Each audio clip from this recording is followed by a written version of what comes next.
Welcome back to PCM 2022 for the continuation of our career mode with Tudor. Last episode we secured some more victories at the Étoile de Bessèges. We got 3 more victories there after our success at Mallorca in the first episode of this season. Talking about victories, I am upping the stakes in this series. I've decided that for the entirety of the Tudor Pro Cycling career mode, I will donate €10 to charity for every single victory. This counts for stage wins and GC victories. So, let's go back in time retroactively to episode 1 and see how many victories we've had so far. In episode 1 we had 0 victories. Now in the second episode we start digging into my wallet because we actually started winning. Not just a singular victory with Faun-Ardèche, but also the Ardèche Classic in a magnificent way with Alex Baudin. And next to that, Sean Flynn was on fire in the Eastern Spring Trophy, securing both a stage win and the overall GC. Let's forget about episode 3, 0 victories. Episode 4 then, another victory in the Tour of the Alps by Alois Charrin. I'll be honest, episode 5 was looking dry, but in the last minute, Alex Baudin came around in the Canton Argos race and got us a victory. In our 6th episode, we ventured into the national championships, winning not 1 the Swiss one, but 2 the Czech one as well. Now the 7th episode was a success. We had 3 victories. Fazar winning 1 mountain stage, Fazar winning another mountain stage, and Fazar winning the final overall GC of that same race at Tour d'Alsace. And our wins kept on coming in episode 8 because we won 3 stages in a row at the Tour de Limousin, including the overall GC. And on top of that, we won the World Championships with Gino Meder of all people. And that brings us to our current season, episode 9, where we started winning in Mallorca with Baudin, not once, but twice. Once again securing the overall GC. And then came the last episode, 3 stage wins at the Étoile de Bessèges, first of all with Sean Flynn, then a wonderful sprint with Alex Vogel, and a finalizing win as well from Sean Flynn once again. Now we said that 1 win equals €10 to charity. That means that with 22 victories so far, I owe charity €220 after 10 episodes. Let's see if we can add anything today. We'll be starting off with a few one-day races. Ardèche that we won last year, although the parkour looks different. Drome Classic for the punchy sprinters. Laigueglia for the punchers. Torino for the climbers, arguably. And Denain for the cobblers. While Faun-Ardèche looks less punchy than last year, it still seems to have the punchers as the favorites for the race. Our 2 leaders are going to be Alex Baudin, the puncher, and Sean Flynn, the punchy sprinter. With about 50 kilometers to go, we have done 1 of these loops now, 1 of the 3 that goes towards the finish line. And to be honest, it's not as hard as it looked initially, so I low-key might be able to get this a sprint with Sean Flynn or something. I think we've got a better chance then than, for example, if we attack with Baudin. The hill is upcoming, so if we can get over this hill with the likes of Flynn and Vogel still attached, then we're looking good with our train, and we can get a sprint out of this. We got over that hill, we controlled everything quite well. We've got 3 riders left with energy in the group. I'll try and get Wong up there as well, just in case. Baudin's gonna attempt to try and control every single move by anyone else in this group. That's gonna be tough, but I will try. We've got another move on the left. Vogel is gonna try and respond to that on 99 with our train in the wheel. Come on. We gotta control it. Let's not give Godot and Bonamour the gap they want. We've got 4 kilometers to go. Baudin is gonna lead out Flynn. I decided to put Vogel in the domestique role because he doesn't look that great when it comes to energy, so it looks like it has been a good choice. There we go, Sean Flynn in a perfect wheel. Sean Flynn looking great, launching right now. Baudin might make it. Nah. Sean Flynn's coming around. Sean Flynn comes around and wins the Faun-Ardèche ahead of his teammate, Alex Baudin, getting second as well. I'm actually fairly certain Sean Flynn has already more victories than he did last year. He won Faun-Ardèche this year, 2 stages at Étoile de Bessèges, and we've also got 1 victory, 2 victories last year. So 3 victories this year, 2 victories last year. He's already winning more than 2022. Crazy, man. Next French Classic looks to be more for the punchy sprinters than the actual punchers though. Then again, we won the last one in a punchy sprint. We're basically here with exactly the same team, so let's try that again. Here we go, 15 kilometers to go, our 4-man train at the front. We've actually got a bit of a split on Périchon here, so that would be crazy if we can actually build that out at the initial part of the climb here. There we go. I'm going to try and get Baudin on 90 already. We've got Flynn in the wheel, Vogel already as well in the wheel, but I've kind of got a feeling that Vogel will not be able to follow, so I will try and go with Baudin in the wheel of Aski here. Let's lower it again towards 85. Let's see if we can get Vogel over this climb. Looks like we are dropping Matthews right now. Let's do that. Let's do 95. I don't care if Vogel drops as well. We need to lose Matthews. He is dropping through the group right now, and he is gone. So that's the win on our end. We've got Wang somehow still in the group, so that's great. Vogel somehow as well. I don't think Vogel will win though. Can I keep it up on 85 now? Something like that with Baudin to make sure we can get Flynn into a position to compete for this. 3.5 kilometers to go. Baudin with the lead out. We are not looking good energy-wise on Baudin though, so I'm going to lower it towards 75.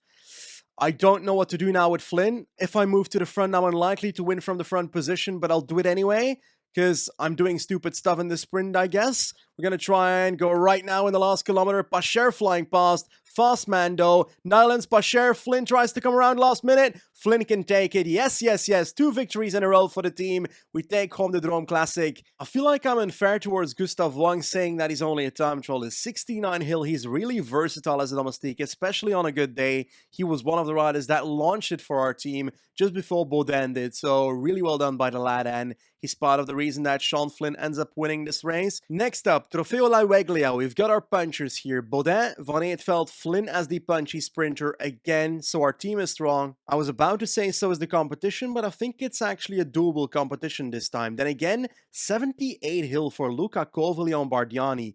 That's mad. 41 kilometers to go. We are with 1 big climb to go and 2 smaller ones to the line. I'm probably going to survive the next one quite well. So I think Flynn might actually have a chance with the daily form he has. Baudin not amazing today, but still no minus on his hill and acceleration stat. We've also got Van Eetveld with 78 hill, but his acceleration and sprint aren't great, so I'm kind of a bit meh about him. Here we go, time to climb. We've got Sean Flynn, Van Eetveld, Baudin on the ready, 6 kilometers to go. I'll lap it towards 90, put a bit of pressure on the group we are in without losing red on Sean Flynn perhaps, so let's drop it to 85 again.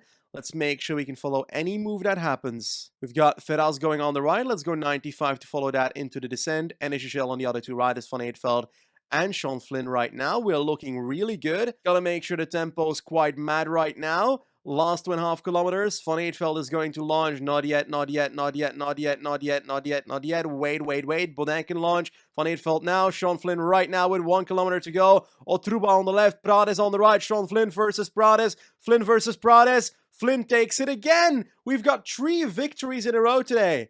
Crazy, and Sean Flynn is on absolute fire right now. What a man. These last few days, he's been winning left and right. I think he's won all 3 races today, so crazy performances by Sean. Before heading to the next race, let's celebrate some progression. Alois Charin is now 71 hill. We've got Arnaud Tondon with 70 hill, so our secondary domestiques when it comes to punching and climbing seem to be growing a bit, so that's always useful. Especially with a parkour like this coming. Joao Almeida being the favorite for Milano-Torino. We are going to try and compete with Yanis Vazar, 72 mountain. What he can do, I do not know. Let's give it a try. 7.5 kilometers to go. Let's try and start moving forward with Vazar on the left side perhaps. Charin, Kristen looking good.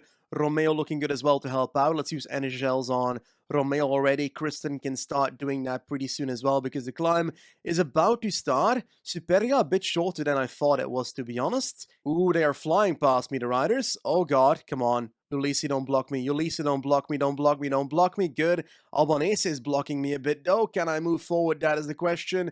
I don't even see Almeida up there right now. Am I blind? Yes, I am, because he's literally the first rider on the road. Come on, come on, come on. Vazar, get up there. It's 2.5 kilometers. My positioning is really flawed. If I do 88, then we're probably not going to have a kick towards the line. I think we're not winning this, but let's at least get a top 10 right now. 2 kilometers to go. 3 riders of Bora fighting against each other. Kionite, Brooks, Fabro, and Conrad. Let's do 90 in the last 1.7 kilometers. Charin's almost done for on the right side here. Let's not block Vazar.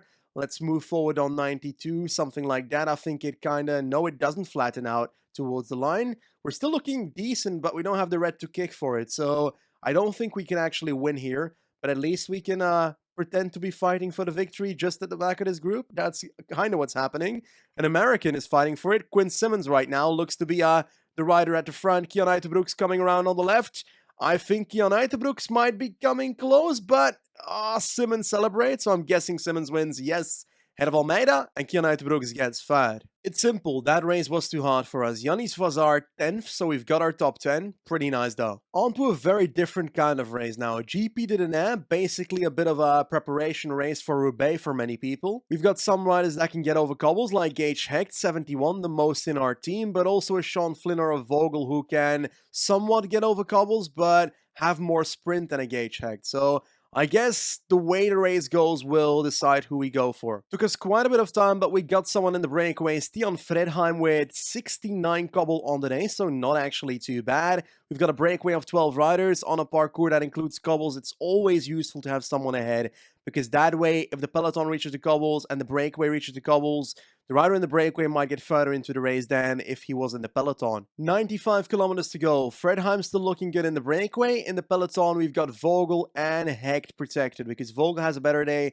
than the likes of a Flynn, and Hecht has a better day than everybody in my team. So might as well bet on those two horses, a sprinter and a cobbler, to see who survives this parkour and if we can actually get something out of this. There we go, on the first cobble sector right now with our two leaders, Hecht and Vogel. We're sitting here nicely and we are surviving quite well. So it looks like we are heading to the next one with the same group. And the tempo in the peloton completely stopped, so we might as well use that to recover on all our riders. Fredheim keeps on going in the breakaway, surviving well in there, so situation under control. 36 kilometers to go, we're back to the cobbles after a bit of a rest, and we've got moves right now by Oliver Naassen, by Stan de Wolf, so we gotta keep up tempo with Sean Flynn now. We gotta make sure that the peloton does not slow down, so that we can hopefully catch up with the group up front. Let's not make tempo for the group of Stan de Wolf here. I think Stan de Wolf is waiting for most likely Oliver Naassen indeed. Now de Wolf is starting to pace at the front.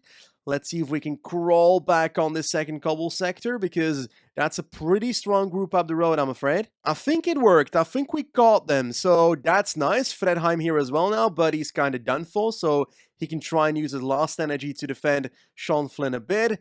Moves again, Mats Schmidt with a small group. We gotta control every group that goes with Sean Flynn right now. Into the final 20 kilometers now. The energy's not looking good though on Vogel, Kellerman and Hecht. I think Hecht's the one with energy left, so we might have to attack on the next cobble sector to get something out of this, because Vogel is looking like he might not survive that sector. So I will actually do that. I'll go YOLO. I'll try and launch Hecht in some shape or form, and hopefully that gives us a better situation, because there are quite a few riders up the road and they're pretty strong. So I'm getting scared that I might not be able to do anything here. Here we go, 95 with Kellerman. Next up, we've got Vogel. He's on 85 right now. Rider by rider, we are catching up Pajor, Louvel, and Daniel Oz. Next up is Vogel right now, trying to do the same that Kellerman did. And then Hecht is going to try and do something, I think, bridge to the front, I guess, towards the end of this cobble sector. We are moving towards that, though. There we go. Right now, we can try and move up with Hecht.